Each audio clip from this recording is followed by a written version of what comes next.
all rise. The councilman has arrived.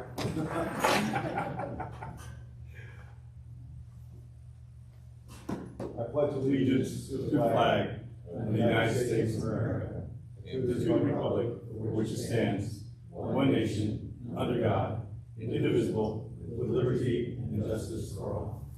Welcome, everybody.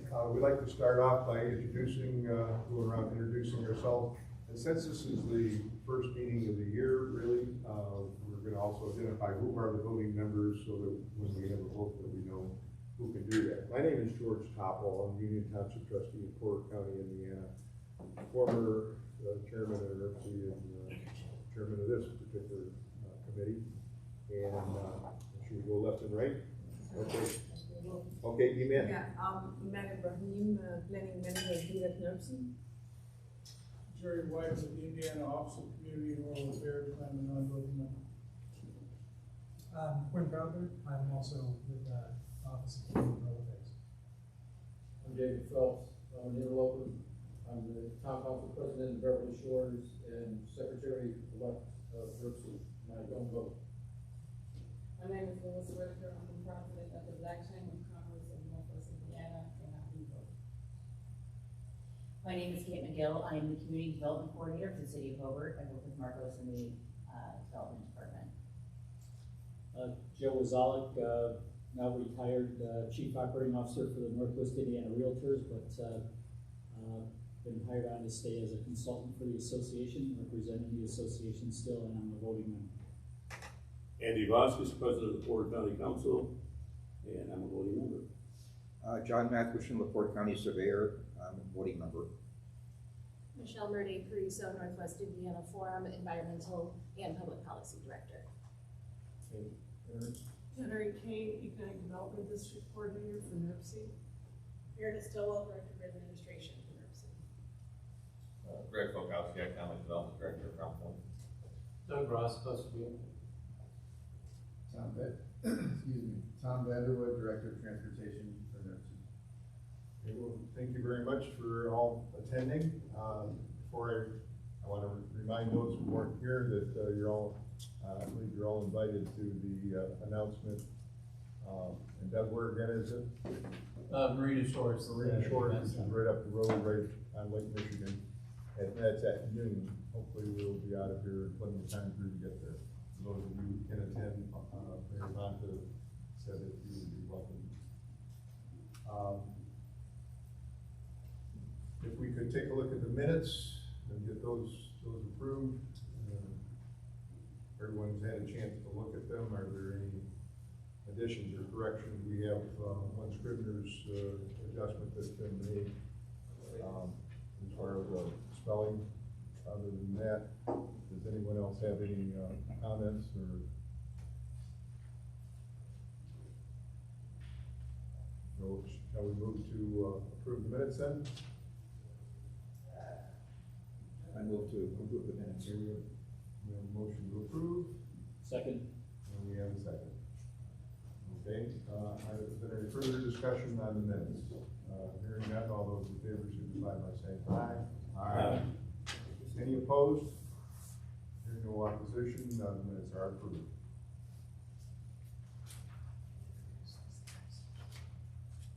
Oh, we have a new addition. AJ, introduce yourself. Hi, AJ. Hi. Would you like to introduce yourself to the group? Northwest Indiana RDA. Okay, AJ Bittner, right? Mm-hmm.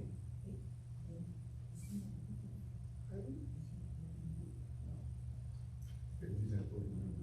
Okay. You should be. Okay.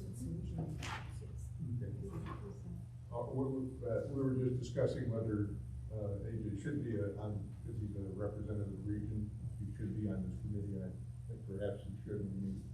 We need to discuss that, or? Yeah. No. Okay.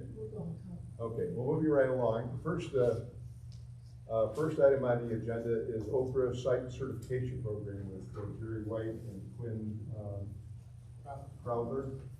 And you'd like to make the presentation, take it away here? Sure.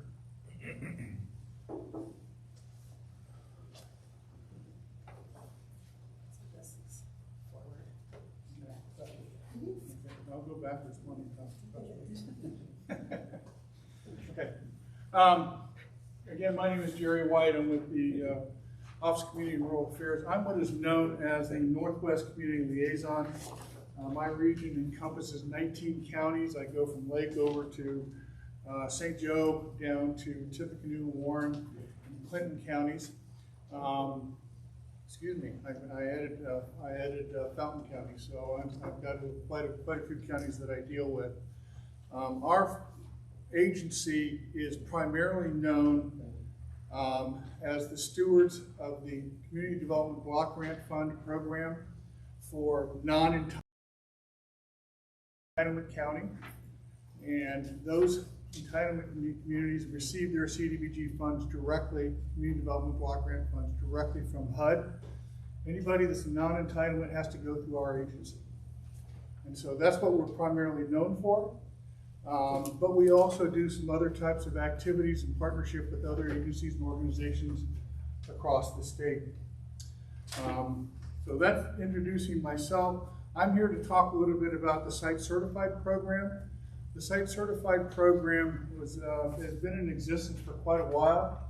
We are a partner with Indiana Economic Development Corporation, or IEDC, for this project, for this program.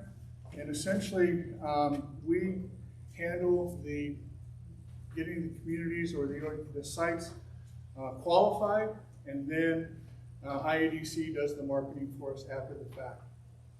So this is a real brief understanding, real brief demonstration of exactly what's going on with, am I in your way? No, you're fine. Okay. A real brief discussion of what the Site Certified program is and how it works. I am not going to insult your intelligence by reading these slides. That's not my habit, but I do want to highlight some of the information that's on each slide, and that way that gives us plenty of time to be able to ask questions that you might have in particular. Quinn is with me. He is the program manager for the Site Certified program. Quinn is a relatively new employee with the state, and while he knows a lot about this and he has set it up, especially in this presentation, he wanted to be able to see someone who's given a presentation like this before, and so unfortunately you have to deal with me. So, all right. So what is the Site Certified program? It's run by the Office of Community and Rural Affairs. It's marketed by the IEDC. We're trying to identify, make sure we evaluate and certify that sites that you are working with meet and are ready for economic development. We're creating a portfolio of these different sites all across the state, and the state is, through IEDC, is marketing these to site selectors and companies if they're interested. Conversation about the bears? Yeah. I have a question. Do you want questions during your presentation, or you want to hold off? I get interrupted all the time by my wife, so I'm used to it. How does that sound? Okay, well, I would like to interject. What is the scope of a site selection? Is it the size of a township? We'll get to it. Okay, we'll get to that. We'll get But wait, there's more. Not a problem, not a problem. So, and I may say that more than once to anybody in the room, so just be aware of that. So, what did the program do? We're basically three things. I've got a son who's a pastor, and a nephew that's a pastor, and a cousin that's a pastor, and they always do 3 points in a prayer. Most of these slides have 3 points. We're not going to pray. Okay, let's just plan on not doing that. Bottom line is we're trying to mitigate risk. We're trying to market the sites themselves, and then we're trying to showcase the readiness of the site for a business to come in and turn the shovel over in order to develop the site for business. We have very strict information that we are trying to utilize to make sure that the risks are mitigated. There's lots of steps through that process. Marketing the sites, we turn everything over to IEDC. They're working with the site selectors. We also work with regional marketing councils. I know in my 19 counties I have 4 different marketing groups, mostly made up of local economic development organizations, or LEDOs, and they use the site selection process, the site certified process as a regular basis. And then showcase the readiness. we're demonstrating to possible business entities, this site is ready for you to turn the shovel, let's just say within 6 weeks. And that's not unusual because we've done all of the legwork in the back end. So why does it matter? It reduces barriers for the developers, accelerates the site development process, and increases the competitiveness in attracting jobs and capital. I can tell you in my 19 years of doing this job, I know of at least 3 opportunities that were lost because they were not site certified. They did not have their environmental taken care of and some of the stuff that was associated with it.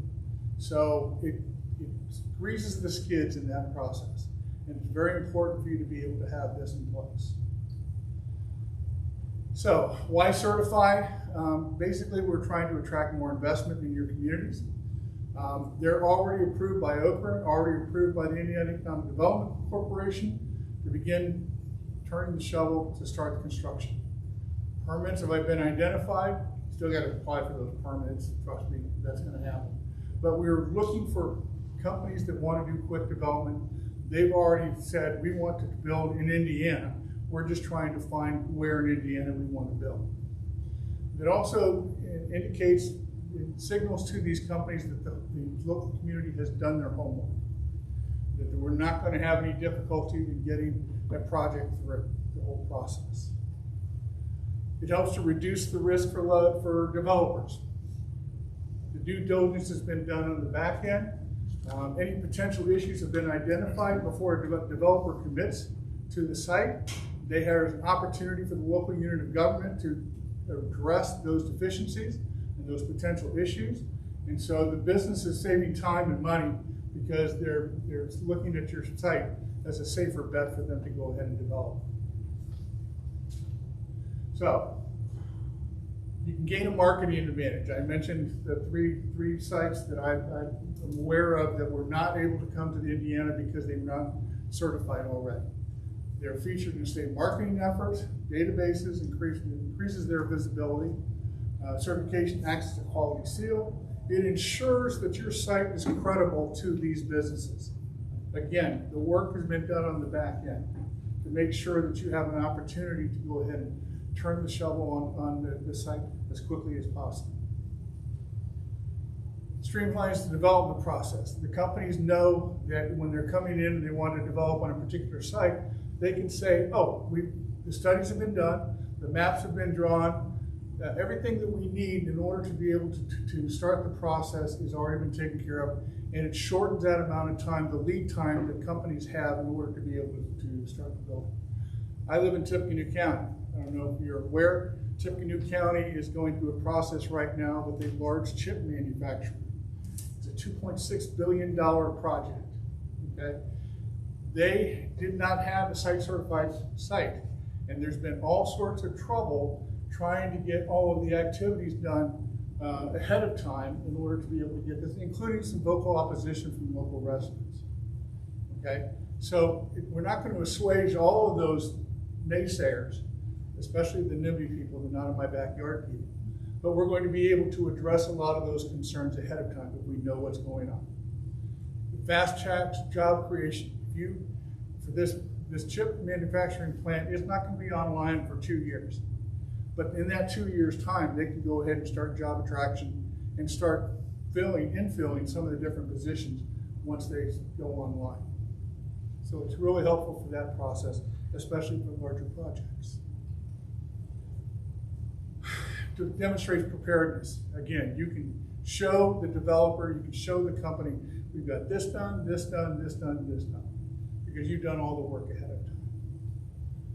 So, there are 3 levels. One is gold, silver, one is gold, and one is prime. We used to have bronze, Olympics, I guess, but they decided to sit there and switch the stuff around with the change of administration. Fine, I'm not going to argue with it. But bottom line is these different levels have different requirements. This is going to answer your question, George, about what you need to have. Okay, you would determine locally what it is you want your site to be leveled at. Most communities will start off at the silver level. It is the least restrictive, okay? But it is going to also limit some of the opportunities for companies to come in and develop on that property. So let's go ahead and go into each of the different tiers. Silver level requires, it's entry level, foundational readiness, you have your basic due diligence taken care of, demonstrate essential site information that is available. You're going to have, it's good for sites for beginning, for starting the process. If you want to go to another level, I always encourage, as a community liaison, I always encourage the developer, the local unit of government to sit there and say, let's start at the bottom line and move ourselves up. Part of it's because of land use. Part of it's because of access to utilities and all that type of stuff. They just aren't there. And so we want to make sure that you have the opportunity at the lowest level to be able to identify a site and then develop it further on as we go through the process. So who's it for? Communities that are getting started, sites with strong potential. This would include community or sites that have some of the different requirements, but not all of them, but plans are in place in the future, next 2 to 10 years, to be able to take care of all the assets that you need to make this maybe a gold or a prime site in the future. There's less investment in extensive studies. There's no size limit. You can have a 600-acre site, you can have a 1,000-acre site, you can have a 20-acre site, a 10-acre site. I'm going to ask you, though, if you have a 10-acre or less site, what's your return on investment? You're going to spend a lot of time and money to be able to make sure you're meeting all the requirements for the different levels that you're going to. And so if it's a 10-acre site, is the company that's going to develop that site going to be adequate to be able to return all your time and efforts? So it's something to think about in the back of your mind. All of the foundational due diligence is done. And then there's no specific distance requirement to state highways. Believe it or not, that is the one thing that kills a lot of projects, especially when you're coming to larger sites and larger projects. Anybody ever heard of LEAP down in Lebanon? The reason that one of the reasons that Lilly's chose that site, besides all the incentives that were being offered to them, was because it was right there at I-65, and NDOT had already planned on building 2 interchanges to be able to have access to the site. So if you're driving down 65, you'll see one interchange is done and the next interchange is going to break around in the summer. And so the reason why that site was selected was they knew that they would have access and egress, and it's only a half mile to the site itself.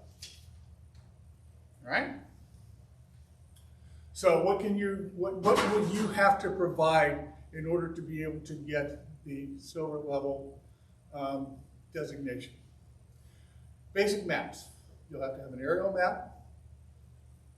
Those are usually, you can pick those up in Google Earth. Altamap. Yeah, you're going to have to pay for those. All right? You're going to have a topographical map. You're usually going to have an engineer who helps to provide that. The Altamap, we have, depending upon the size of the project, we have seen those cost as little as $2,500 and as much as $50,000. Depends upon the size of the project. Topographical maps, those usually cost somewhere between $500 and $5,000. Question. Yes, ma'am. Aren't those normally included in your phase 1? It can be, but if you don't have one, you have to talk to them. Okay. So that's why we're saying that. Good question. So you will have to do a 50-year title search. We want no questions. Someone saying, "Hey, my great grandfather owned this property, and we never sold the title," and that can kill a project pretty doggone quickly. So we want to do a 50-year title search to make sure that the title is free and clear for the project site to be developed. Phase 1 does have to be done. Phase 1s are very low cost compared to phase 2s. Very low cost compared to phase 2s. There's not a phase 2 requirement for the lowest level of silver. And so basically what you're saying, you're doing an eyeball test, driving by and saying, are there any petroleum products or anything like that that are on this site that may cause a problem? I did a project, we worked here on a site in, I can't remember if it was Porter or LaPorte County, but the issue we had with that was there was no farm. They had an elevated gas tank, and there was quite a bit of a petroleum bloom underneath that gas tank, and it was going to cost a little bit of money for the developer to do that, and he walked away from the project. That happens, okay? Be aware that that may happen. But the phase one is fairly straightforward, fairly easy. The biggest issue we have is in urban areas, when you're trying to develop sites in urban areas, asbestos and lead. Those two things get to be a little bit of an issue. But with the phase one, you identify it, and then if you develop the site, you can take care of those on your own, or you can have the company that's buying that take care of those issues. Yes, sir. None had a question. Oh. Thank you. Are you requesting a soil report? We are not at this point.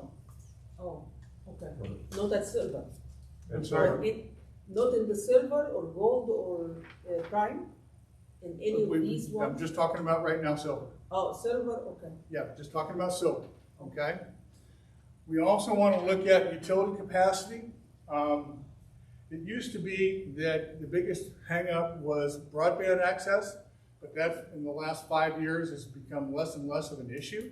The telecom providers have helped us out significantly by providing fiber to different areas and going by sites. But this is utility capacity. What we're looking at is there water to the site? Is there wastewater from the site? And if not, when is it planned to be put in? Who's going to pay for it? Is it going to be site specific, or is it going to be from a regulated utility within the community? So, great first step, easy to do, fairly straight. Let me say easy. I work for the government. Everything's easy for government, right? Just throw money at it. But bottom line is we're trying to sit there and help to make sure that the site you're wanting to market to potential businesses is very visible and also viable. Those are two things that are very critical. Gold tier. A little bit higher readiness. Basically, a little bit more due diligence, more comprehensive studies and stricter criteria required. You have a higher level of preparedness. Specific access and acreage requirements are associated with this, and you have a strong signal of advanced site readiness.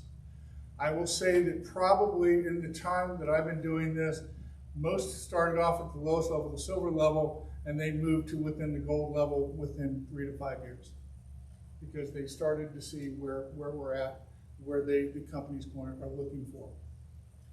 So that being said, the communities are ready to commit to a higher level because they've done the due diligence. The sites are clear potential for industrial or larger commercial development. We had one project that we were not able to site certify because it was a hospital trying to develop a medical center, but they also wanted to develop it as a retail center. And kept on saying to them, okay, what's your priority here? What is it you're wanting to do? And they said, well, we want to do retail. And then the next time we talked with them, they wanted to do the medical center. The hospital was going to build something there. It was at an interchange on I-65 south of Indianapolis. Have an idea of what you want to market this site for. That's a good pointer to have. What are the companies that you're going to be looking at developing on that site? Requires all the silver requirements, but you have to add the requirement of a minimum of 20 contiguous acres. It should be an unbroken parcel. No, it has to be, it will be an unbroken parcel, okay? If you have an unbroken parcel, 2 parcels that are separated, maybe across the highway from each other or something of that nature, do it in 2 different sites. Site A, Site B, whatever you want to call it. I've got this going on in Cass County. If you've ever been on the south side of Logansport, they have an ag development site that's already there. Cargill's there, ADM's there, a couple of other companies. They have some other land that's across the Hoosier Heartland Highway that they want to develop, and they wanted to sit there and join it. Well, it's not contiguous, number one, and because the parcels are they're broken up, they were having difficulty purchasing or getting a purchase agreement in order to be able to do, to expand the site. And so they had to stay at silver for both sites. And that worked. They were still able to get them filled. So, highway access must be within 5 miles or less from the state highway. There are parts of the state that, believe it or not, as many highways as we have in Indiana as the crossroads of the United States, there are still portions that are farther than 5 years. So you have to be aware of that. And it can't be 5.1, it has to be 5 or less. More detailed studies are going to show greater confidence in the site conditions. Let's talk a little bit about that. You'll need a comprehensive geotech study. A soil borings report, basically is what it amounts to. Can the land support what you're planning on building there? Now our rule is 1 every 10 acres. Is that 1 boring? Yeah. 1 boring every 10 acres. The engineer consultant that you have do that does that for you, you'll always ask the question, well, where are the borings? And we could snarkily say, oh, you have to do 1 in the middle of each of the 10-acre segments. But we've seen, where is the best place to do the soil borings themselves? But essentially what you're asking for is, can the land support what it is you're building? Then we talk about a seismic hazard map. Hey, nobody likes to see a building get torn down by an earthquake. We don't have many of those up here in northern Indiana. Southern Indiana has it, trust me. Because the mattress fault does go through southern Indiana. Evidence of a local zoning that supports the state's intended the site's intended use. It's good to have the zoning done ahead of time. So for gold, you want to have that zoning already taken care of. Then we have a desktop archaeological investigation. That's low cost, actually no cost. Essentially, you're just sitting there pulling up some data and showing that there's no archaeological issues associated with the site, the 20 acres or less that you're working with. Utilities that extend to the property line, they do not have to go into the property itself. They can go adjacent to it, but they do not have to be capped at the site. They can go by. And then gold certification, you're basically serious. You're going to start getting the really higher dollar developments coming into your community. Does that make sense? Any questions? Yes, sir. Once again, I'm a township trustee. Sure. We have no city or town. I'm interested in a comprehensive plan for the entire township as part of the county, doing a comprehensive plan specifically for a 30 square mile location. How would that situation fit into? That's a great question. Okay. I'm going to go off script quite a bit here, and I apologize. I'll try and keep it as brief as I possibly can. Well, you can lay it on me. Comprehensive plans, if they are paid for by state or federal or local funds, which they're going to be one of the 3, are supposed to meet Indiana code. There's a whole section of Indiana code that outlines what has to be in a comprehensive plan. Most people's perception of a comprehensive plan is that it's a land use plan. That ain't the way it is. Okay? A comprehensive plan is specific to a lot of different areas. I think there's 15 different subsections that you have to address in the comp plan. Okay? Local units of government can get away with just doing a land use plan, but they cannot call it a comprehensive plan. If we help to pay for a comprehensive plan in the area that is being studied has to be income qualified, then they will have to meet all of the different requirements in Indiana code. Some of those different requirements include land use, health services, government services, utility services, natural resources, historic character of the area, on and on and on. Like I say, there's a whole bunch of different sub-areas that have to be done. So that being said, If you're doing a comprehensive plan, you're going to be doing it for your township, as I understand, right? That's Yeah. my specific. That'd be fine. The township, unfortunately, is not recognized by HUD as a unilocal government. So the county would be the unilocal government that would have to be the applicant. Hey, sorry, the way the world works, right? My other concern, George, is that, again, you have to be in, for us to help pay for it, and we pay for 90% of the cost, up to a certain amount. You would have to sit there and have your income for that area below a certain level, 51% below mine. With that being said, how would the county get involved in this? I'm sorry? With that being said, how would the county approach that? The county would be the applicant. The township can be the subrecipient. Taking notes, George? So repeat that one more time. So you saying under HUD township is not a community?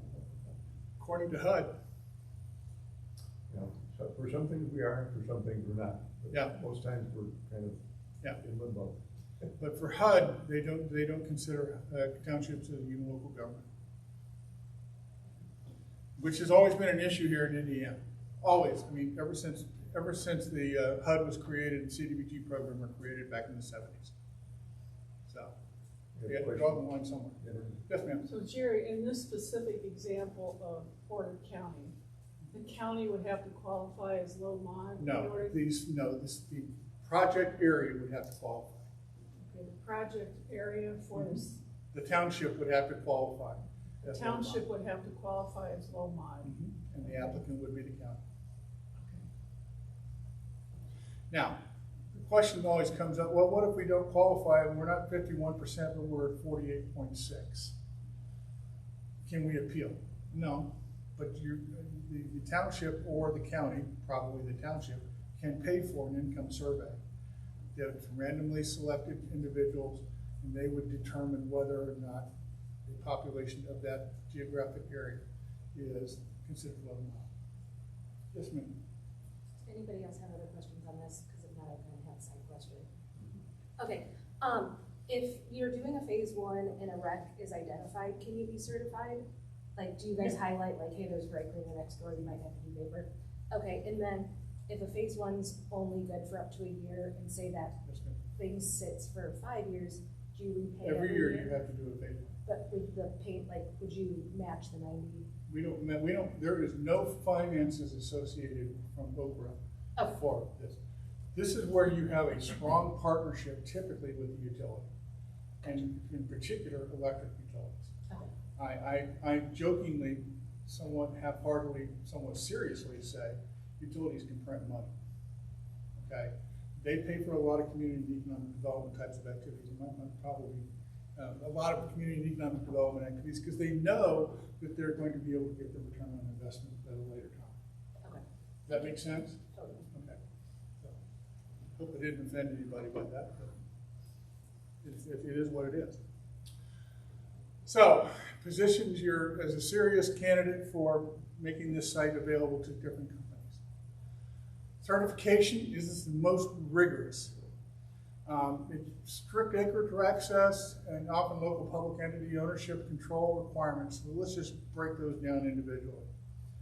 This is for communities with premium sites. They know that this site meets most of the requirements or all the requirements, and they want to get this site marketed out to businesses to develop. It has to be minimum of 30 contiguous acres. Okay? They have to have highway access to within 2.5 miles. Closer than 2.5 miles, the better off you're going to be to get that site developed. I'm not saying to get prime certification, I'm saying get it developed, because that's ultimately what you're trying to accomplish. You have to have ownership or control. Now, the local unit of government needs to own that property, or the Economic Development Organization, the LEDO, or the Regional Economic Development Organization, the REDO or the RDA, must own the property or have a purchase option agreement. So, The question we always get is, do we have to own this? No. You have to have a purchase option. And that's with the landowner, and if you have multiple landowners, you have to have it with each of the landowners that you're developing as a site. And essentially what you're saying is, if we get a business or an industry or some company that wants to build here, then we will sell this property to the local government once they have got that agreement in place. Those purchase options typically are 1-year renewables for up to 5 years. Okay? Because the farmer wants to be able to sit there and put his crop in, and take the harvest and all that type of stuff. They don't want to have something hanging over their heads for 5 years. They want to be able to use that land. So the purchase option is, I've seen purchase options for as long as 10 years. You usually don't get beyond 5 years, because if the site doesn't get sold or developed in 5 years' time, then there's some problems or issues with that site that need to be addressed. So this is the most extensive due diligence that has to be done. Some of the other things that you have to be taken care of. Instead of doing a desktop archaeological investigation, you have to do an actual field investigation. Someone from IU or an independent contractor will go out there and start digging around, seeing if they find bones or pottery shards or any of those different types of things in the land. They have to be confirmation of no recognized environmental conditions, basically phase 2, is what that amounts to. But if you get all these things done, I mean, you're telling potential customers, potential site that want to, companies that want to build on that site, we have done all the things that we need for you to check your boxes to sit there and say, okay, this is what we want to do. And then it's up to IADC to sit there and incentivize the project. Okay, does that make sense? All right. So, what's the process? You have to identify the site within your community. What do you think would be a good site, whether it's an urban area or a rural area, it doesn't matter. You have to identify with those sites. You discuss with the local stakeholders. The stakeholders would be who owns the site for the most part.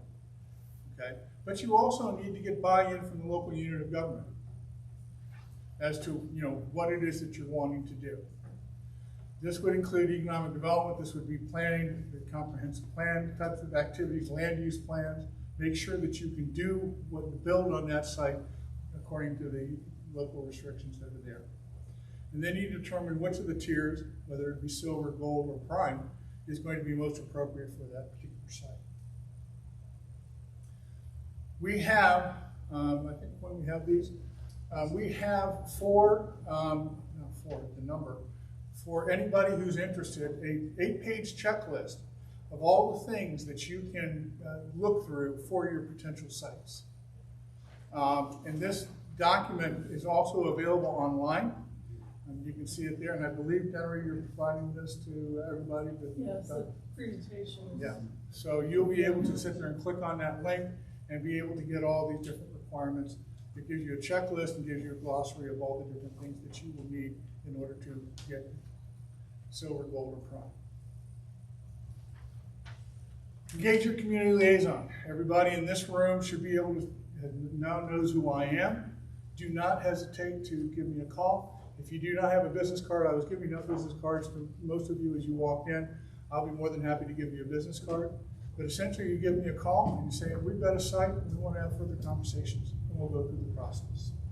As you can see, I've got the light blue up in the northwest part of the state. God, that's a lot of miles.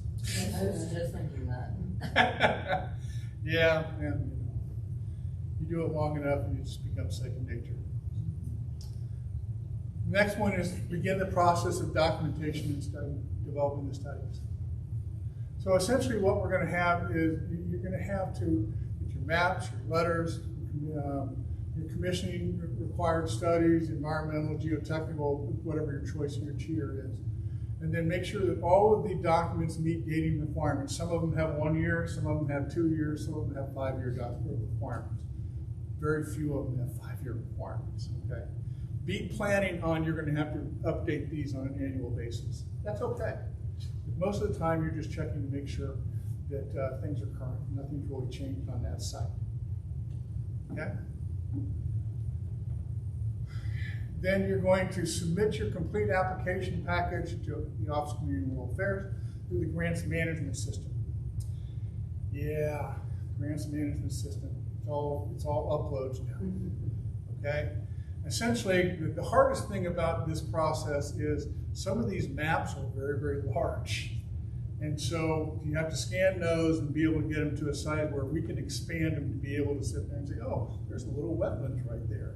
Or there's a little, it looks like there was no farm there. Maybe it had an elevated petroleum tank there, gas for the tractors, that type of stuff. We'll be looking for all that different type of information on those maps. And the grants management system, we have to give you the password to be able to access it. We don't just give that to everybody because cybersecurity is very strict for the state. Okay? The community liaison, that would be me. I will review it.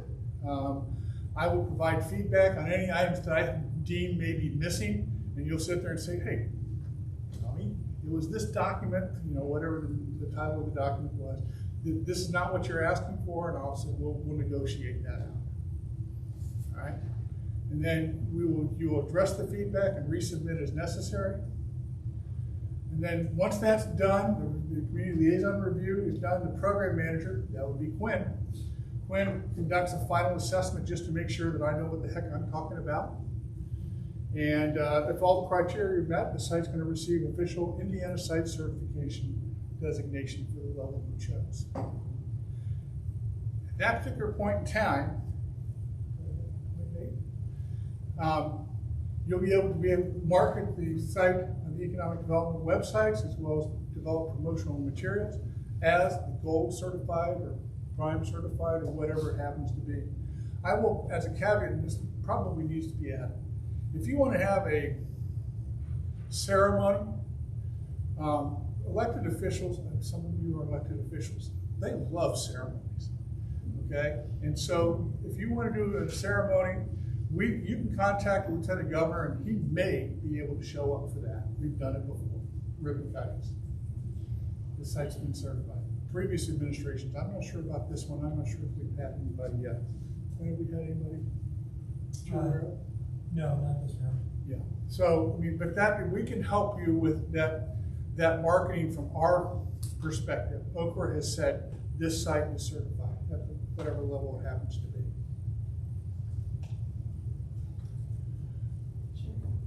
Yes, ma'am.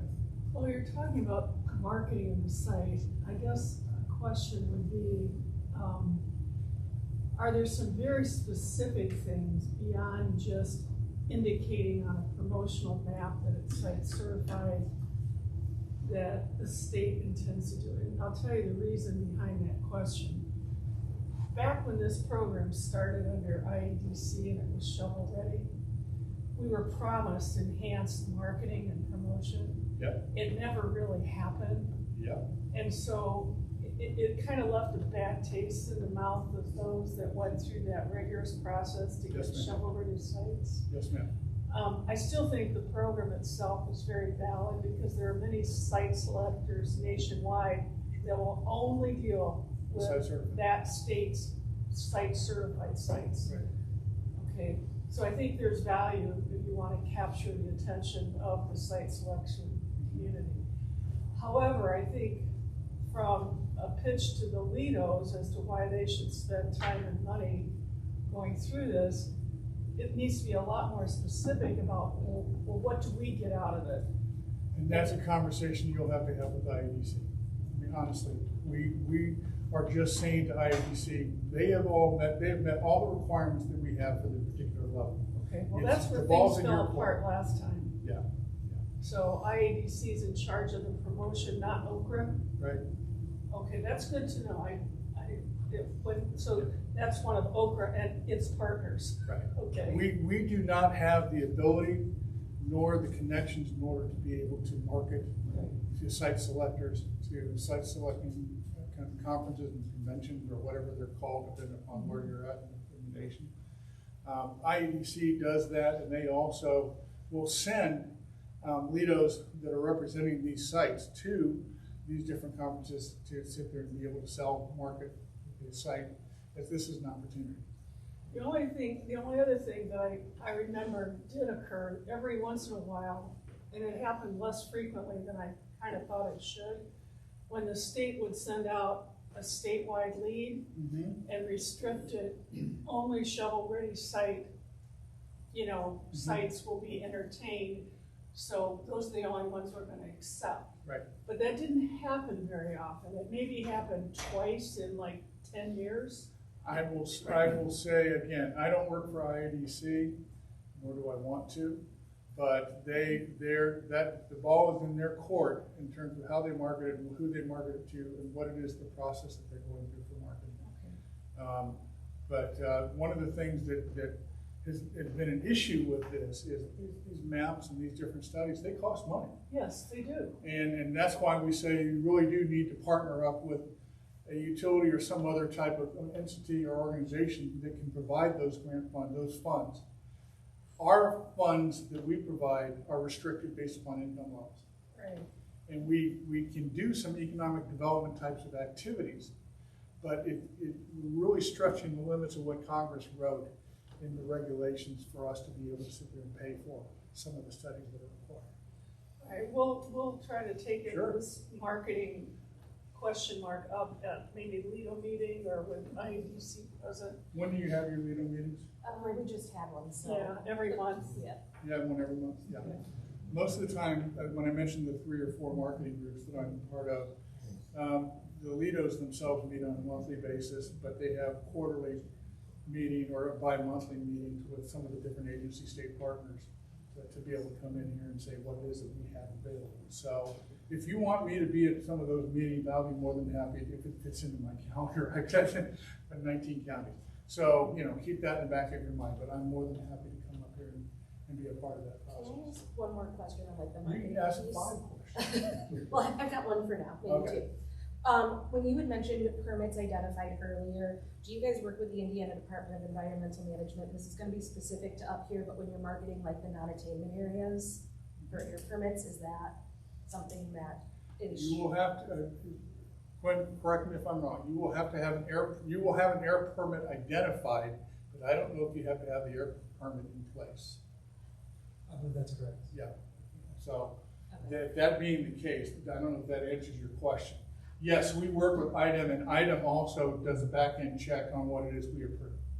Okay. So, yeah. Yeah, I'm just thinking, if you've got a 30-acre site, it's probably gonna be somebody that maybe is in a Title V and where it falls in that attainment area. Yeah, not to be a snarky, but yeah, it's gonna be an area. Okay, so, yeah. Any other questions?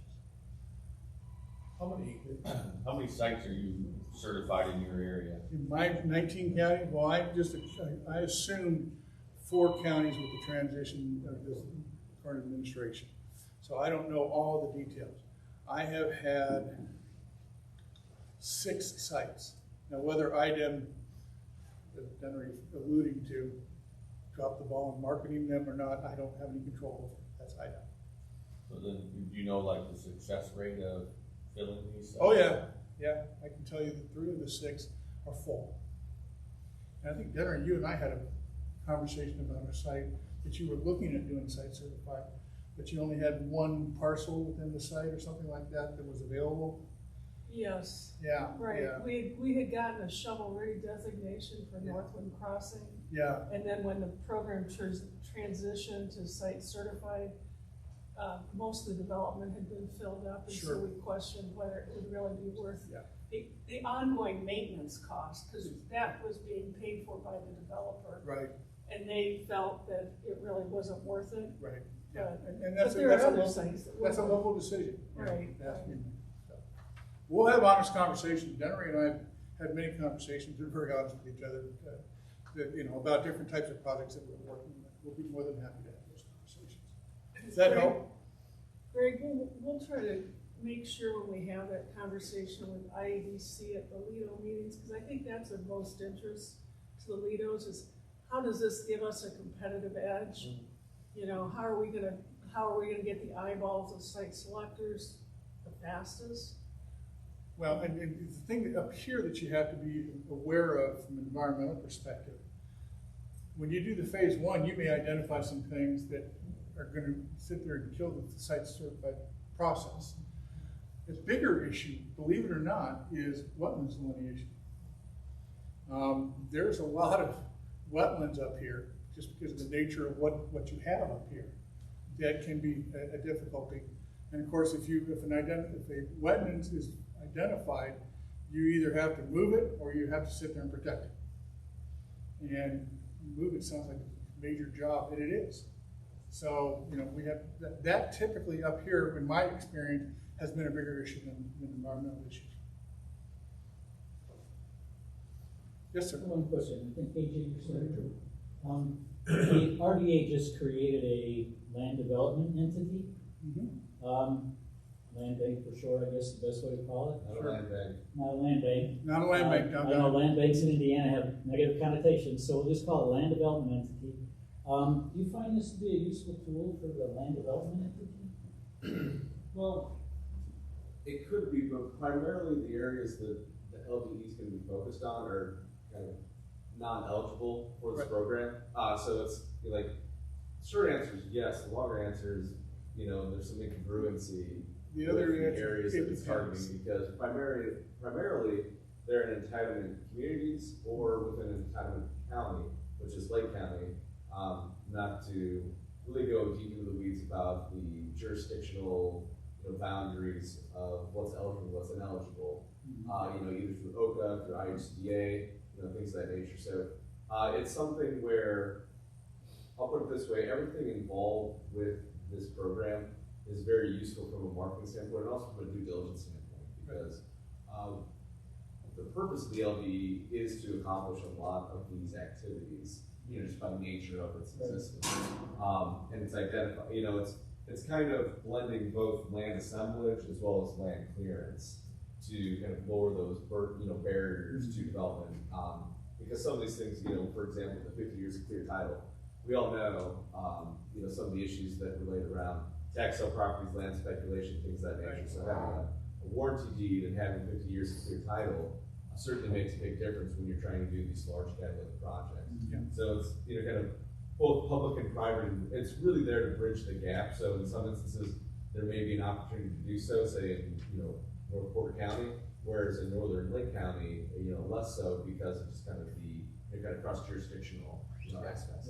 But yeah, like it's a very good template, and that's from an industry standards perspective, that's what we're going for to ensure that when site selectors are looking at it and when developers are looking at it, those questions are answered. Whether it's part of the site certification itself, or if it's not eligible based on kind of the wonkiness of kind of overlapping programs. Yeah, I want to make sure we're clear on one thing.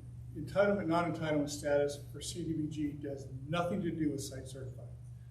Okay, so we really don't. I mean, if we can do site certification process in Lake County or within entitlement communities that are within Lake County, Porter County, LaPorte County, without any difficulty.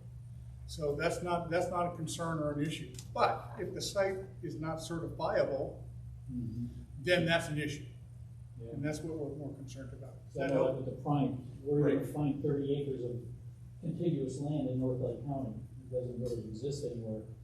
Well, it does. Yes, it does. Yes, how far do you want to dig to clean it up? Yeah, well, exactly.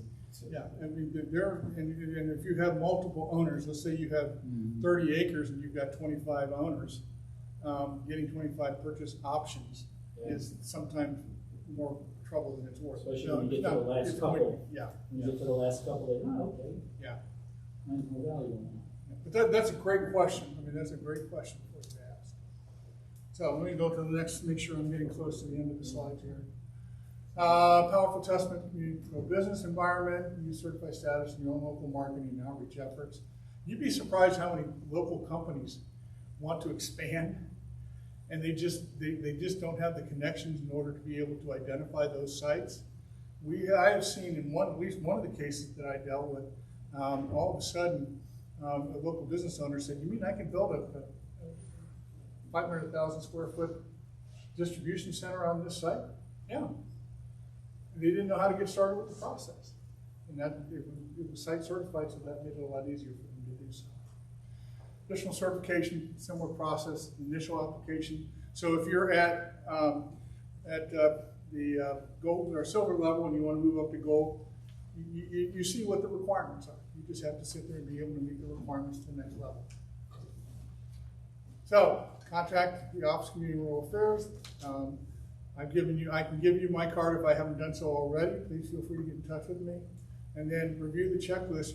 Some of you have gotten the document. We also have other copies of the document available to you. So don't hesitate to be in touch with us. And that gives you the control back. So, any other questions? I want to be respectful of your time. Thank you, Jerry. Appreciate it. It was very informative. Not a problem. Happy to do it. Again, don't hesitate to give me a call. If I can help you, we'll work very hard to get it done. Okay? I have one quick question. Yes, ma'am. This is just me being new. So I've noticed throughout the process, obviously highway access is highlighted. Yes, ma'am. I don't see airports and I don't see railroads. Why is that? They're not there. Railroads, anybody here have family from railroad? Railroads are the bane of our existence.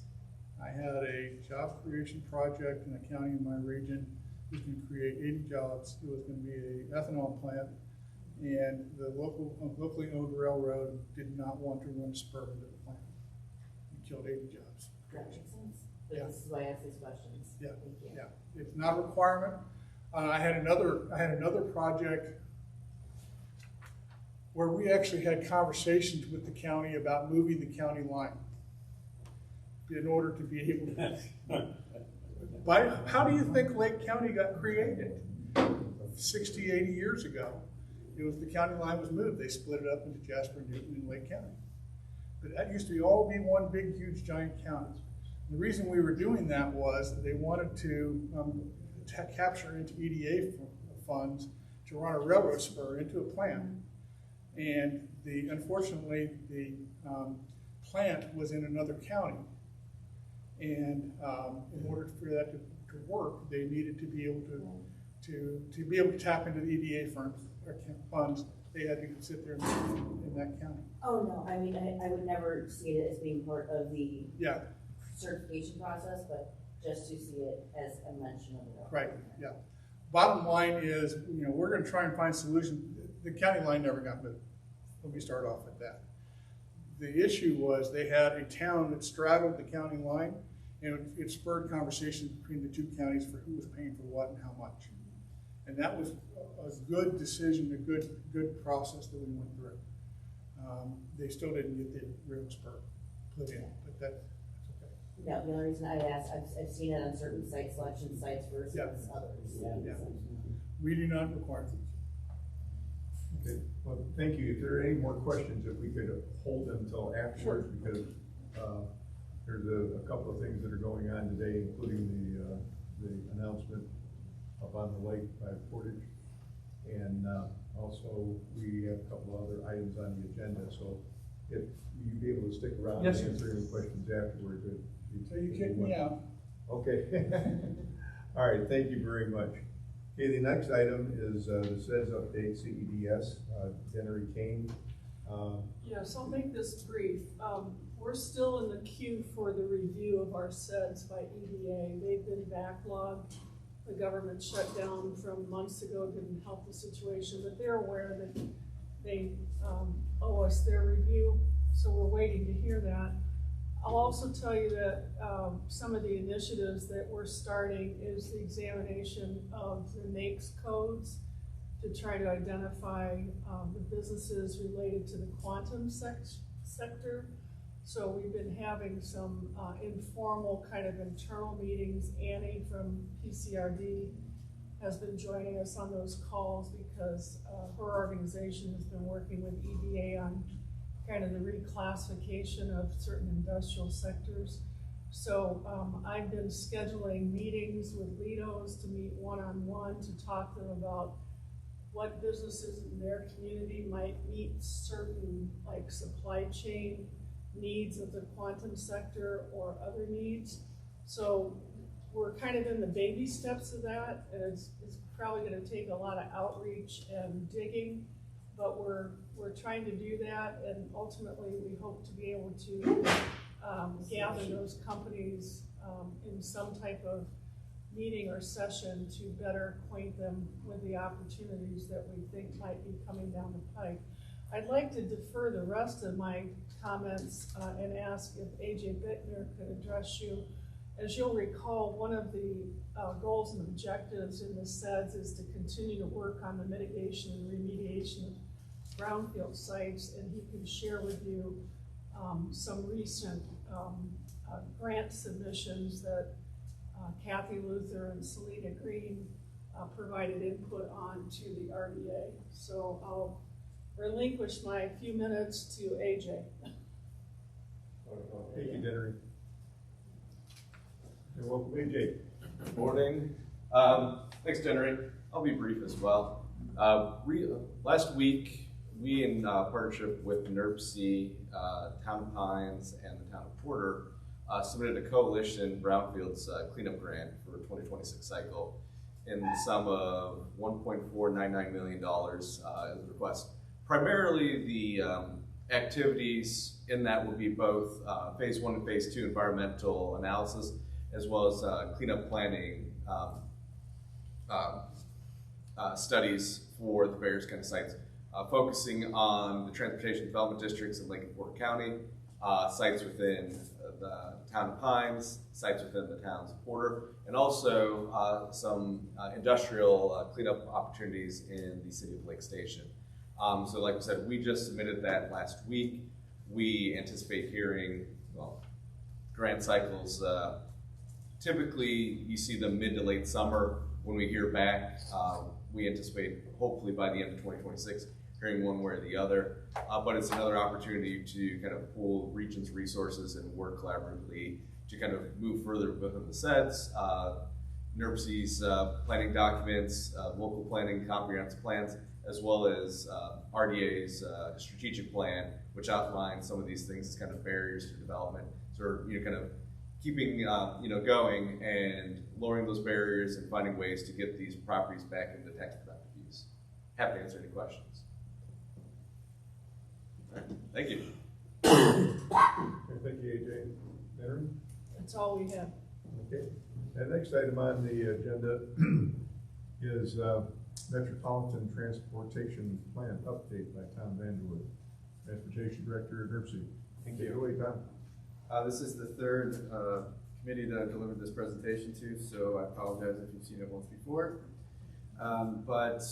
We are, one of the designations that NERC has is as a Metropolitan Planning Organization. And what that means is we are a federally designated and federally funded to conduct the federal metropolitan planning process within Northwest Indiana. One of the requirements of that, and what kind of goes along with that, is that we are mandated to develop a long-range metropolitan transportation plan. So this is a document that we put together every 4 years, and it essentially sets the policy for the development, the long-range development of our transportation network here in the region. And specifically looks at the federal main highway system. Historically, NERC has always, or I guess in recent history, looked at our region in a comprehensive way. So we've adopted what we call comprehensive regional plans. But as I said, this is required by federal law. Federal metropolitan planning is required to be comprehensive, continuous, comprehensive, and cooperative. It's called the 3C planning process. And so that's why that continuous aspect of it, that's why we have to adopt and update a plan every 4 years. So our plan, it has to be long range, meaning it has to have a minimum 20-year horizon. That specifically refers to our socioeconomic forecasts. So we look out 20 years at a minimum to where population and jobs will be throughout the region. and it must be fiscally constrained, meaning that we must identify the resources that we will use. We have to have a reasonable expectation that we'll have revenue and resources to fund the projects that are listed in that 20-year plan. So our current Metropolitan Transportation Plan, or in forward I'll just say MTP, is NWI 2050 Plus. That was adopted on July 20, 2023.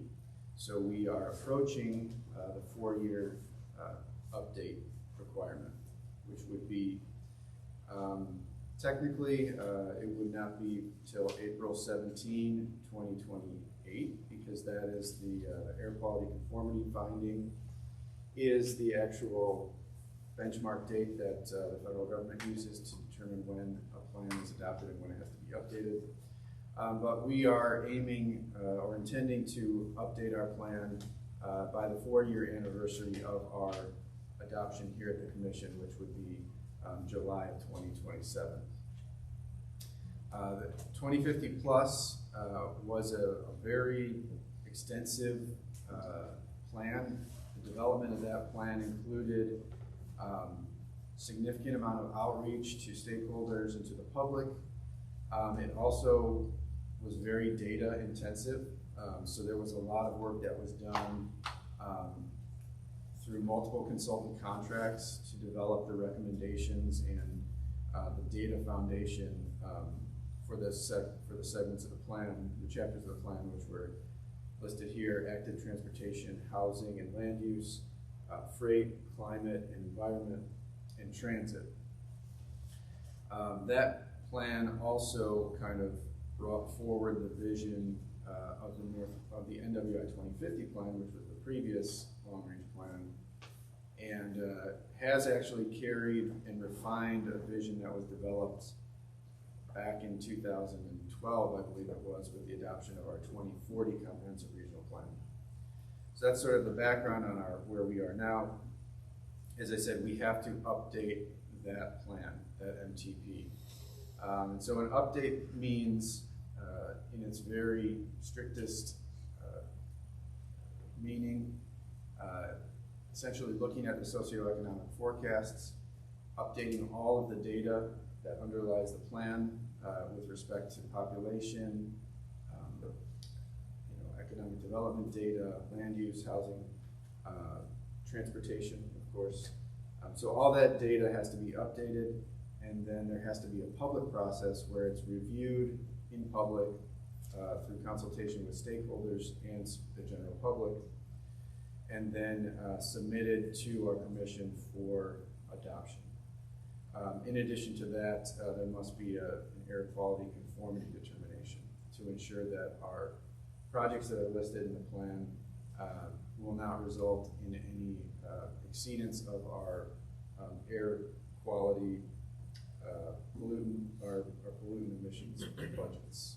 So that's developed in consultation with the Indiana Department of Environmental Management and the EPA. Okay, so because we did such extensive work on NWI 2050 Plus, this update that we're about to embark upon is going to be what I'm calling a light update. We will continue to rely upon the policy foundation of the vision and major goals of NWI 2050 Plus. We will continue to have a horizon year of 2050, so we won't be extending our forecast beyond 2050, nor will we be including any projects that will be constructed prior to 2050. In addition, we'll maintain the organization of NWI 2050 Plus. What I mean by that is we'll be focusing on the same topics, be it housing, housing, land use, freight, and so on. And the reason for that is because we're still responding to transportation legislation, which is the Infrastructure Investment and Jobs Act. So the policies of the federal government, although we've all seen all the executive orders that have been issued over the past year, in general, the policies of the authorization, transportation authorization, are the same. So we don't need to make any major changes by incorporating any type of new topics into the plan. So we'll be maintaining that. We will be incorporating all the new data that we can collect. So we'll be looking specifically at a lot of the performance measures that were adopted in the NWI 2050 plan.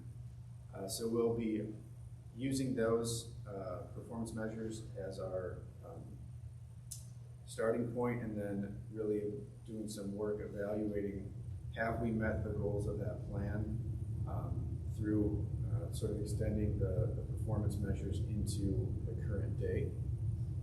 And then we will be, of course, updating the technical components of the plan, which I've already discussed.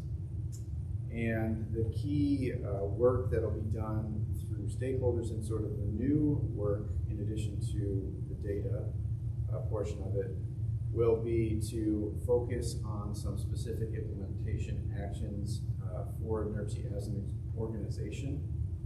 So we'll be honing in on, or I should say narrowing in on some of those actions that we can take between the adoption of this plan and the next plan, which will be required in 2031. And then in addition to that, we'll be updating the list of regionally significant transportation projects. So what this slide shows is kind of a broad outline of the timeline for the update of the plan. There are really kind of 4 phases to the plan. We're in the first phase, which we are in currently, kind of kicked off in January. We're calling regional profile and performance, and that is really a very data collection and data analysis component. Think of it as sort of the existing conditions portion of a planning process. So we're in that now, and collecting data, updating all the performance measures that I talked about.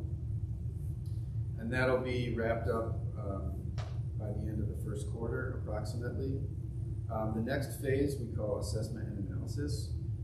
In that phase, we'll be really reaching out to all of you stakeholders and the general public to review the data that we've collected, to review the performance measures that we've analyzed in that first phase, and get a sense of what has been accomplished coming out of 2050 plus, what is still important, what is maybe not so important, and then using that to rank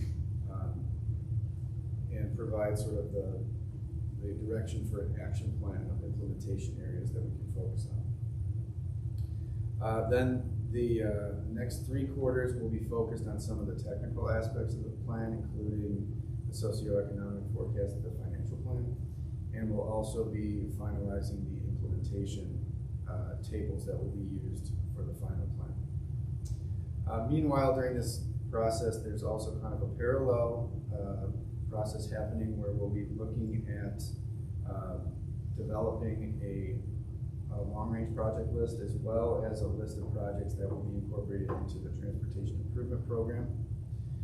That's identified in this timeline as our transportation investments task.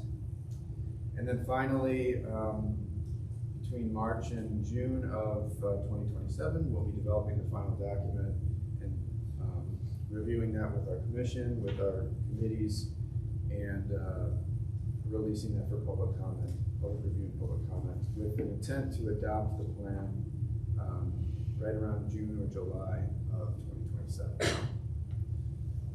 I will note that this is a draft project timeline, and the reason for that is that we are still developing the public engagement portion of it, and so we're identifying different events and different meetings and things that we can participate in to get the word out, to get input on some of these work products. And until we have those dates lined up, some of these other tasks are a little bit in flux. So that is the update on the update.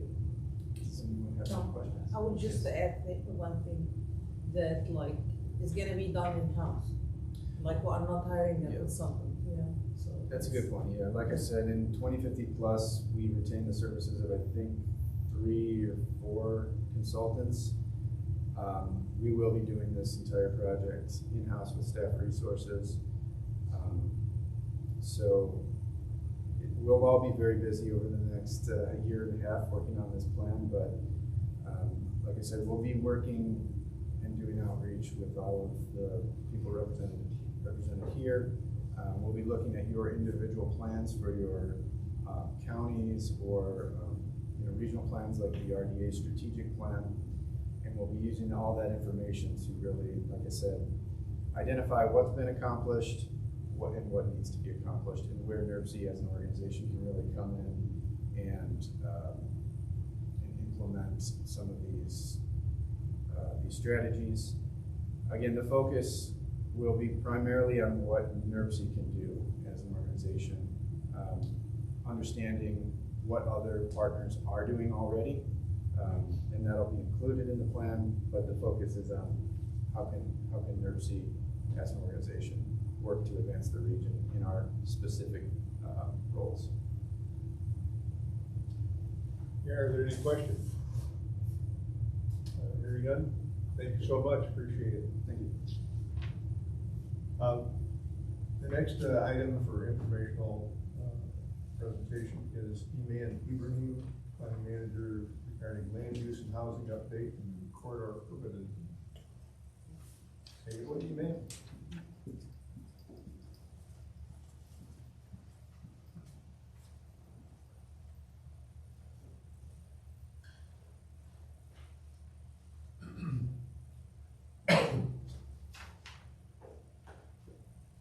Good morning, everyone. Two things today I will just present it. A quick update on the housing and where we are with that now as a regional agency. Housing is new for us, which came as a recommendation from the IIJA Transportation Act. And we recently, like NERC, we didn't do housing before, but in the last 3 years, we started to look into housing.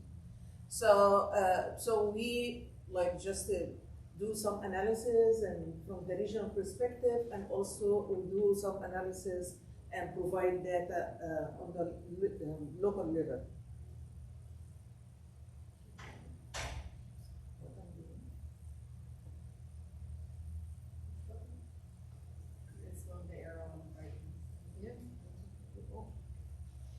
So I presented before, we were looking at the different options in housing and looking at the accessory dwelling units. And in this one, when we looked before, we couldn't find really significant EDU within Northwest Indiana. Indiana in general permitting EDU, but they don't have a specific mandate or any rules just to mandate that over the local government. So the local is up to the local government, and some of the municipalities took the initiatives and they added additional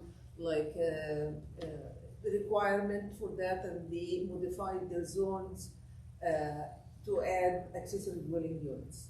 So when we looked at some major communities here, the one in the orange, they don't have EDU, which is few communities, and all the communities on the green, they have already included that. Even if they don't call it accessory dwelling units, but they call it addition, a separate building, and just to define again what's accessory dwelling units, it could be a unit as showing in the pictures here on the left that will be in the backyard. So it has to have a kitchenette or kitchen. It has to have a sleeping place. It has to have a living room and a bathroom. So that's the definition. And some communities, they said, the minimum will be 250 square feet, but they go up to 800 square feet of accessory dwelling units. So we're still looking at the other communities too, but this is what we found. And every community, they have their own restrictions about the zoning and ordinance regarding the EDU, but at least, especially the fully developed communities, and if they have single family homes and they have the space to add that, that's make it easy to add, like, because you don't have land to build anymore, and you could have like your son or your daughter married and they wanted something, or the opposite. When the parents get older, they leave the house for their kids and then they move to this small units because that's all we need. So it's very important now to look into EDU. And speaking of EDU, there is now House Bill 1001 that just passed by the House, and it's going now to the Senate to vote on it. Like, it has a lot of contradictions and some in supporting the House bill and some opponents also to the House bill. But like, as I'm reading now, you know, like, I'm not gonna go through all of that, but usually they wanted to allow the single-family homes or townhomes to be built without public hearing. And that's happened in the city of Valparaiso here. They have a developer came, they wanted to build the duplexes and townhomes, but because of they had a public hearing, and all the neighbors, they said, no, we don't want this development to come to our area because it's going to lower our property value. And that's one of the things that, like, it could be a difficulty to keep adding these townhomes, and because the building cost also is too much now. So having a townhome or a duplexes, it costs less than a single family homes. So that's one of the House bill requirement is no hearing for any townhomes. Also the accessory dwelling unit can be approved automatically. They don't have to go through a whole process or taking that to the town council. It could be by the Department of Planning. Also, the construction fee will be capped to reduce the cost of building new housing, and that's something also will help with that. The other thing also, I didn't add everything, it's so many things, but like, I'm just highlighting some of the points here. The other one is just reducing the permit time. So it will be quick, because that's added to the cost. And some of the builders, they said, you know, the longer process, the longer that, like, we develop the house, it costs us about 25% more. And that's, if they did that, it will also contribute to affordability of the housing and the cost of the house. They wanted mixed use residential development to be permitted automatically in the commercial area zones. So some of the advocates for that, they really think this is like will help with the shortage and the affordability of the housing, but the local governments, because some of them, they don't have the town council or city council, they don't have to vote for some of these requirements, and they say they're taking authority out of the local governments. They also have a new restrictions on building approvals and fees, and that's take effect in December, if it passed also by the Senate. It will take effect in December 31 of 2026, including penalties. So they are requiring local government to change their zoning and ordinance to be able to be implemented before the 2027. So that's like a brief overview. One more thing here I wanted also to share with you regarding land use and housing is, you know, where to find the data on our website.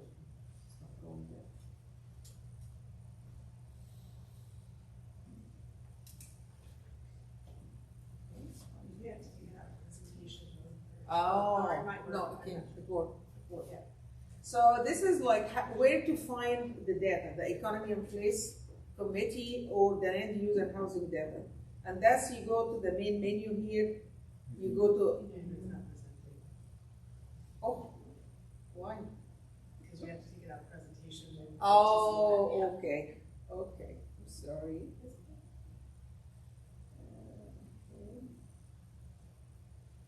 Here we go.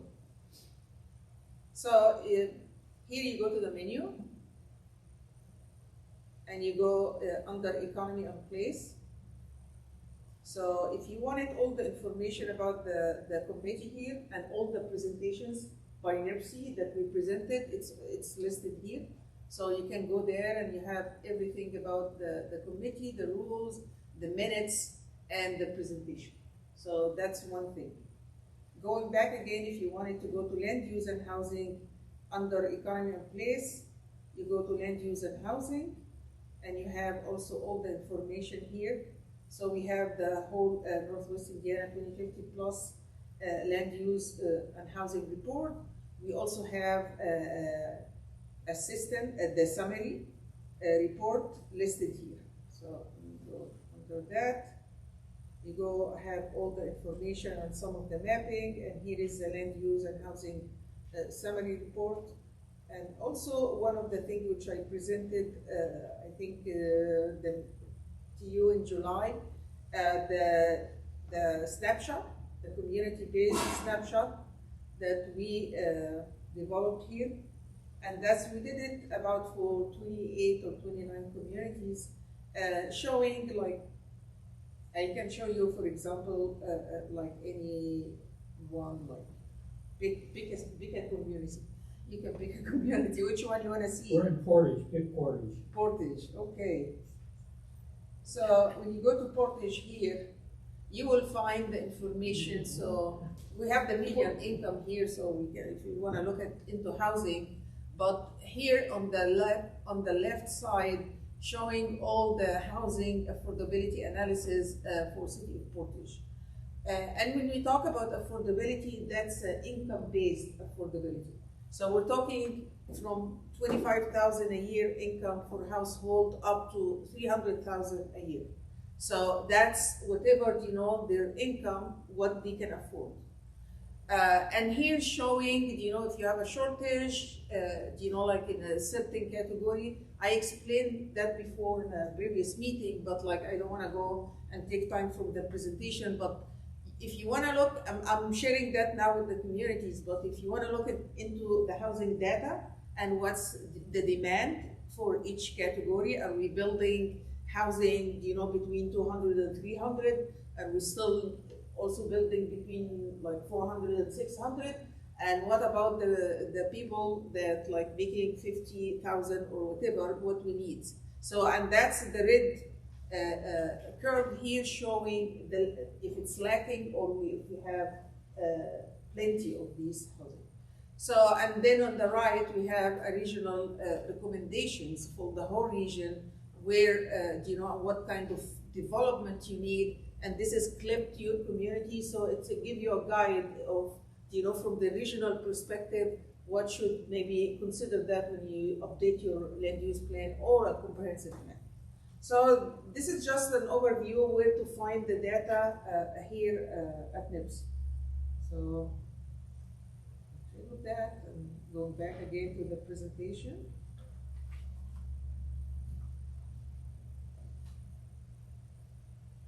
Okay, put all of them together.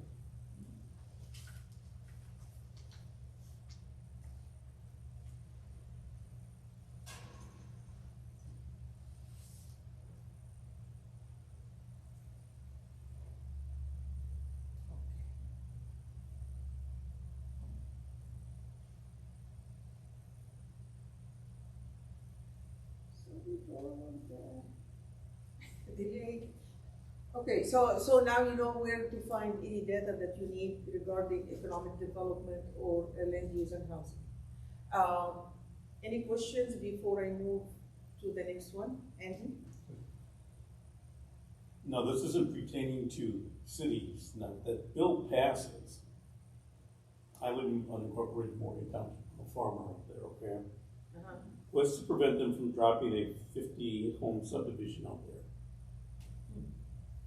Now, Morgan Township would not be able, the school would not be able to handle that. I mean, you just overcrowd us in a heartbeat. So I can see the merit for a city on that, but not knowing the complete wording of that particular bill. I mean, you could just create havoc in those unincorporated areas. It's not specific, is it? It's not. it's not. It speaks to zoning. Yeah. So if something's zoned R1, single family. So you would have to go to the zoning board and the plan commission, and Yeah, definitely your county commissioners. Yep.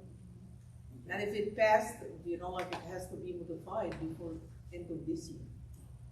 So the way It's the a bill very is strong structured, bill, yeah. the single family zoning could not prevent a 2-unit building being Yeah. built in it as well. Right now, usually single family means single family period. But with what that bill is talking about is single family would include 2-unit buildings as well. Paired And town homes, Okay. yeah. I think this is. Or combinations of. This is a real front to home rule. Yes. That's one of the arguments on the other side, Yeah, absolutely. yeah. And that's the side I'm on. Yep, and I'm on the other side. Yeah. I've been on both sides, let me put it that way. I still love you, Joe. It's everything is a balance. Everything's a balance. Okay, the next one here is this beautiful picture. That's what I'm talking about, corridor urbanism. That's part of the recommendations of the NWI 2050 plus, is to focus on corridor urbanism. This is a great picture in Carmel, Indiana, and that's, I don't need to explain anything in the next slide. If you look at this picture, which has everything we got, it's actually to the extreme. You know, like to look into that as a corridor urbanism. And I'm gonna talk about that later, but like I wanna just tell you what we're doing here with we're trying to identify some corridors here that will be, could be turned into corridor urbanism. And the reason we're doing that, because also we have like the funding from the NOFA, that like the transportation funding. Once we identify this list of the urban corridors, will be one of the criteria. You know, like we will give more points if the project within corridor, urban corridor, or one of the list of the corridor urbanism. So that's from NWI 2050 plus, showing here the charts. We adopted the corridor urbanism here to help urbanize all the urban corridors within Northwest Indiana. And this concept has like a certain principles. But if you look at the chart here, for corridor urbanism, you know, like it has certain things. This is like a very just, you know, a chart showing, you know, like what we're looking for. So, so the yellow is local streets around the major corridor that we're talking about. And then here it has to be certain nodes in the intersection. If you look at the between, in one block here, only one access point. One access point, because you know some communities, they add many access to within a block, and that's impede the traffic. And it's also safety issues for pedestrian and bikers, and so that's another thing. So we need here around that, like maybe around bus station or something, will be like if we have a stop here for a train station close by or around here, we need like intense development to happen around this area. We need to add like some new mixed use and infill. So to have a continuous, like the examples I showed you in Carmel, Carmel, Indiana. So when we look into that, we have these principles, reality and respect, and in this one, you know, we have to have the environment that support the needs for existing businesses. So we keep the existing businesses. We try to actually make it look stronger by intensify business around them or a mixed use. And the next one is to increase, we're looking to increase the number of people living along these corridors. And also opportunity and orientations, looking at to have infill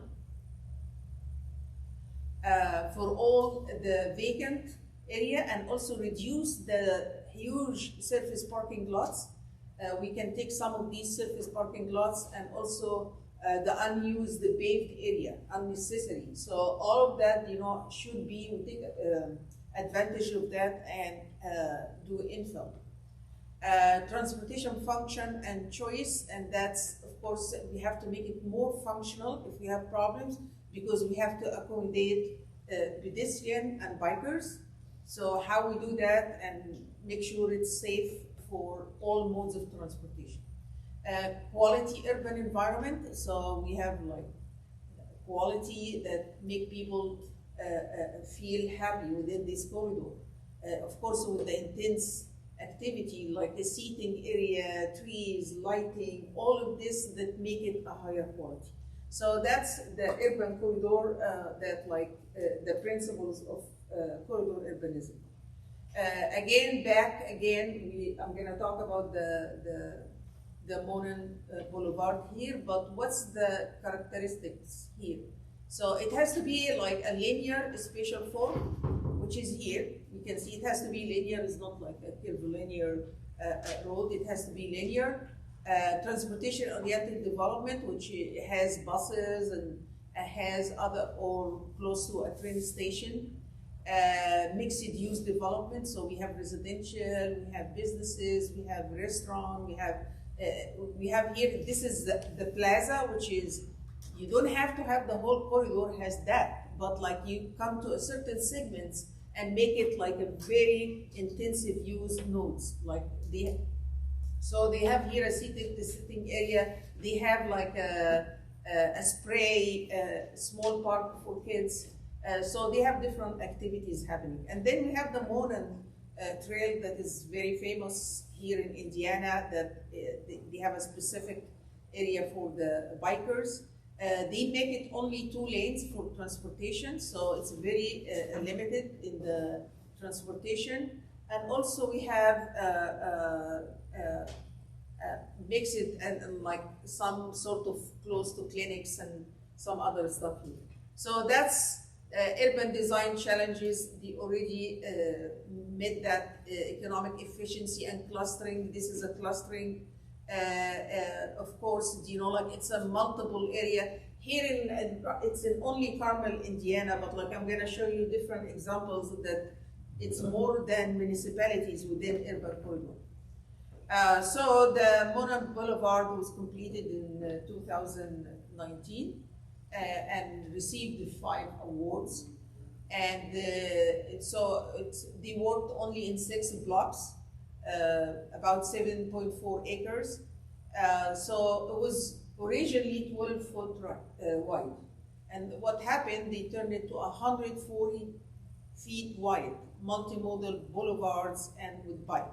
It's not all the way. Just the 6 blocks are very wide and has so many activities, but when you look at like an area like that, it's more narrow. They are not using all the 140 feet.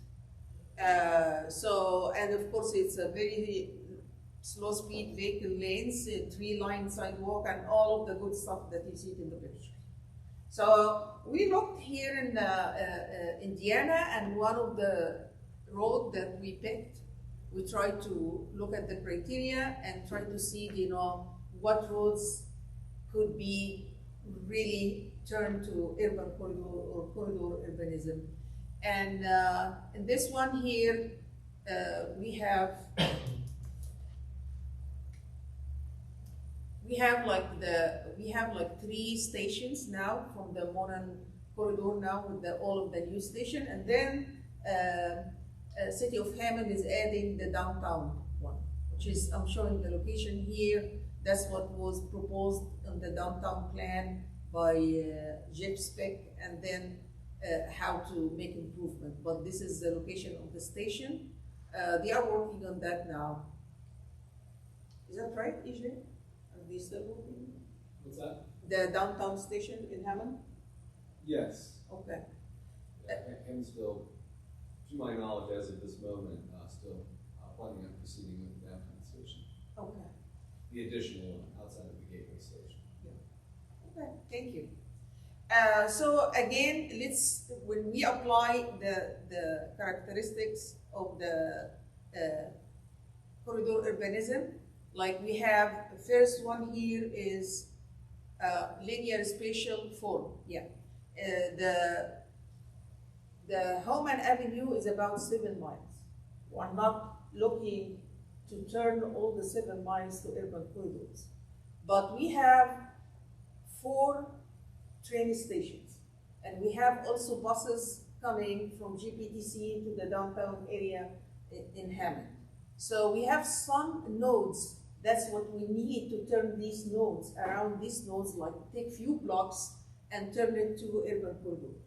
We don't have to do that, but we can continue the sidewalk, we can continue the bike lane as continuous all the way between Monastir and Hammond. So we looked into that, the transit-oriented development, and that's what the community is now trying to achieve around the stations, mixed land use along the corridor.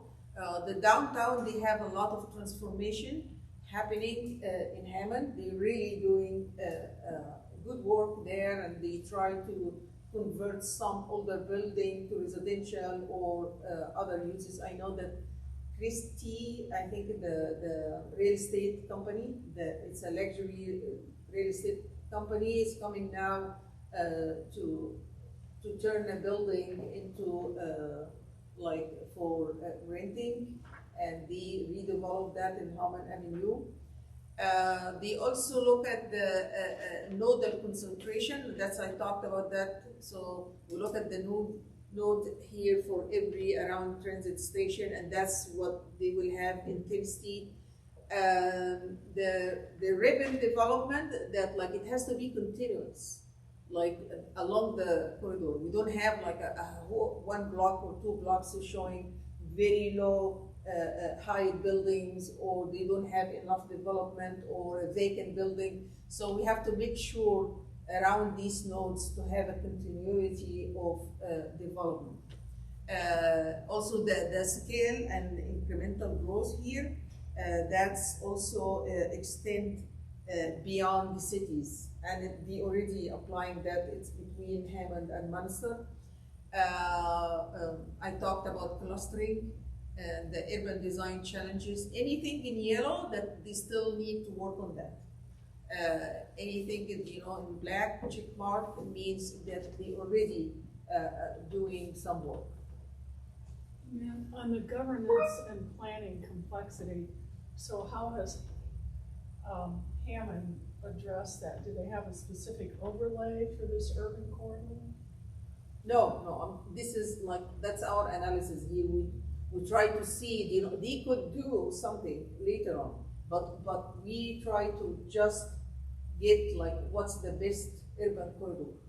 They can apply later on, for any applications or do some work together from the administrative side.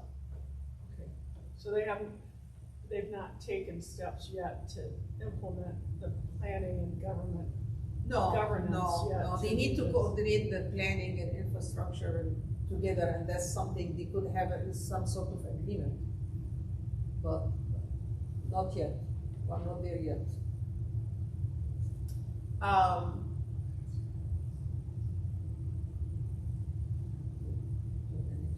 It's very slow. Yeah. So now we're talking about the Homan Avenue construction. So they did like this middle lane parking from both sides. They can park. They have on-street parking on the sides. They have sidewalk and biking allowed. They narrowed the lanes, and now it's like 1 lane in each side. And that's actually, we funded a segment of that here at NERC, which is between Douglas and Russell Street, and the city, they found their own local money, and now they funded the segment between Russell and Sibley. So, and this project actually to reconstruct the whole area between Sibley and Russell Street and realign Rimbach. Rimbach here, as you see the blue line here, this is Rimbach and this is Fayette here. And what they try to do, they now realign that. And they already showed that in the actually Google area photos, that they are realigning that, so it will be continuous. And also the curve will slow the traffic with this intersection.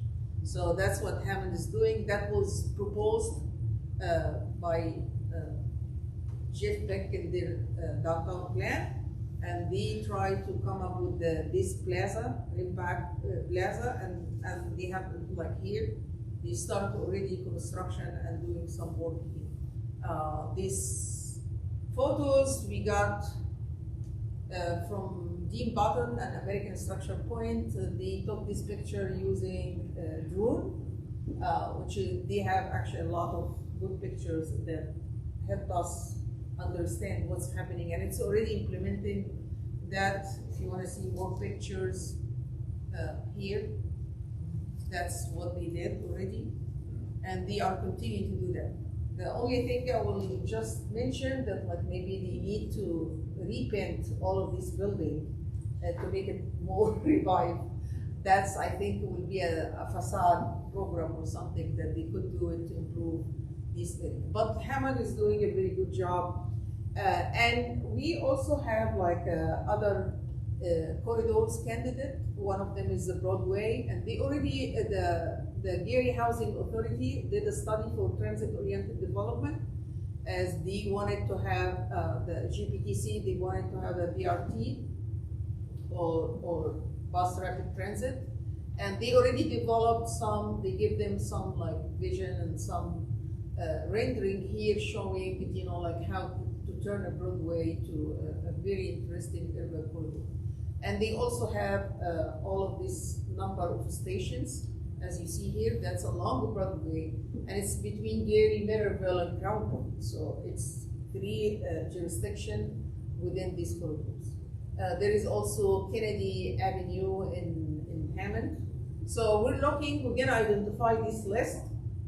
Maybe in the next presentation, I will show you, the final list that we identified that could turn into urban corridor, and then try to identify, add it to criteria in our funding. That's it. Any questions?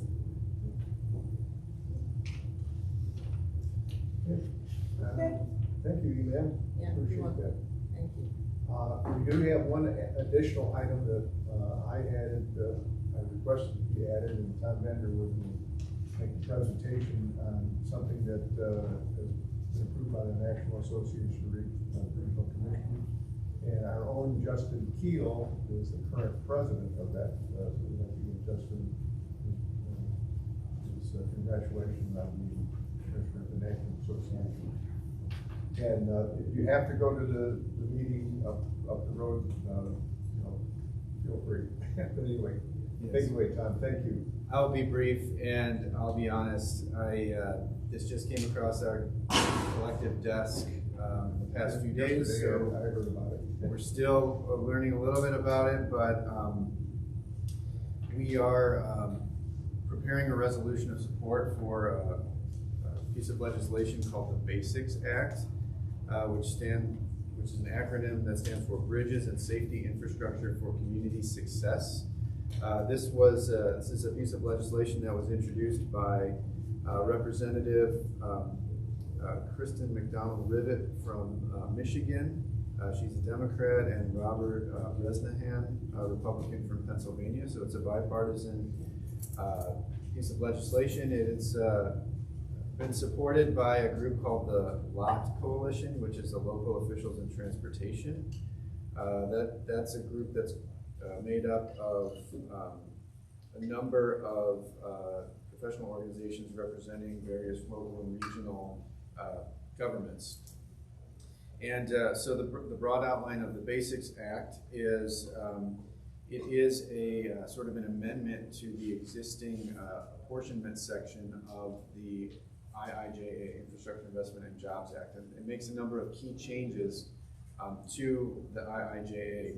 So I'll just go through very briefly what these changes are, and I think it's pretty self-evident why we would be supporting this and why we think local governments should support this as well. And it deals primarily with transportation funding. So the one thing that I'll just run through what it does here. So it will, by enactment of this legislation, it will shift funding from the National Highway Performance Program which is a very rigid program, into the Surface Transportation Block Grant program, the STBG. That's the main source of funding that we use to fund local transportation projects here at NERC. So it will shift money into that program, additional, which would allow for NERC to have additional oversight of funding. It increases the metropolitan planning funds available to MPOs. That's called the PL funding. It strengthens, it has a new funding program called Strengthening Bridges Formula Program, and that program will require states to sub-allocate 25% of funding to areas based on population. So that would ensure that we have here at NERC the ability to program funds specifically for bridges that are reaching their end of their useful life and that have been identified as needing to be repaired. It adds a requirement that Highway Safety Improvement Program funding that's currently allocated to the state would be required. The states would be required to sub-allocate a minimum of 25% of those HSIP funds down to a regional planning organization for programming on local projects. It also ensures that state projects that are funded through the HSIP are actually selected in consultation with the local MPO.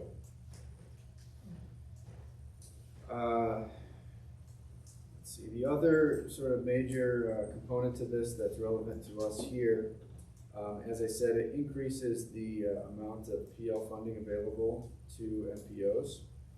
And it also provides that this PL funding, this planning dollars, which we use to fund pretty much all of our MPO staff activities, would be adjusted from an 80-20 match, 80% federal and 20% local, to a 100% federal share of the funding. So that would eliminate the need for us to vote 20% of to provide a 20% local funding match to our MPO activities.